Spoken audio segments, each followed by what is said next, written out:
US President Joe Biden says he's convinced Russia has decided to invade Ukraine and will target its capital city, Kiev. There was a major escalation overnight with increased violence in the conflict zone. Western leaders are adamant it is all part of Putin's puzzle, a piece of theatre that will provide a pretext for war. Europe correspondent Lisette Raymer is in Ukraine. With nerves on a knife edge, this siren cut through Donetsk in eastern Ukraine with a haunting sense of urgency, a signal to all that could hear it to leave, and leave now. Rebel forces rushed to evacuate women and children to Russia, warning of an incoming attack from the Ukrainians.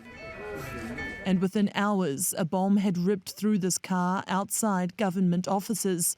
It's the latest show of intensifying violence in the area, but Ukraine says it's all theatre, staged by Russia to manufacture tension so that Putin has an excuse to invade. This is the third attempt conducted by Russian Federation to destroy my country and to divide it at least in two pieces. Alexander Doniluk was the security advisor for Ukraine when the conflict began in the east in 2014.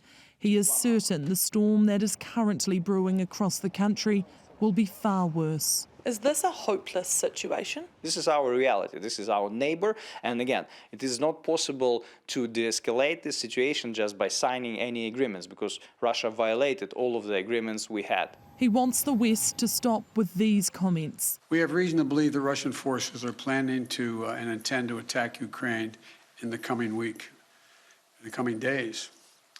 We believe that they will target Ukraine's capital, Kyiv, a city of 2.8 million innocent people.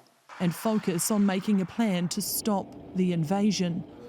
Today they tried, gathering in Munich for a high-stakes security conference. There will be severe consequence in terms of the economic sanctions. Putin was noticeably absent, the Kremlin leader preoccupied with preparations for the start of nuclear drills tomorrow, an unsettling addition to the Russian military muscle currently flexing on the border. This is a sad reminder of what's at stake, the faces of the around 15,000 people who have already lost their lives in the ongoing conflict in eastern Ukraine over the past 8 years. The prospect of more casualties looms large if negotiations don't improve. This monument in Kiev was first opened to commemorate the rich friendship Russia and Ukraine shared. When fighting began in 2014, a crack appeared.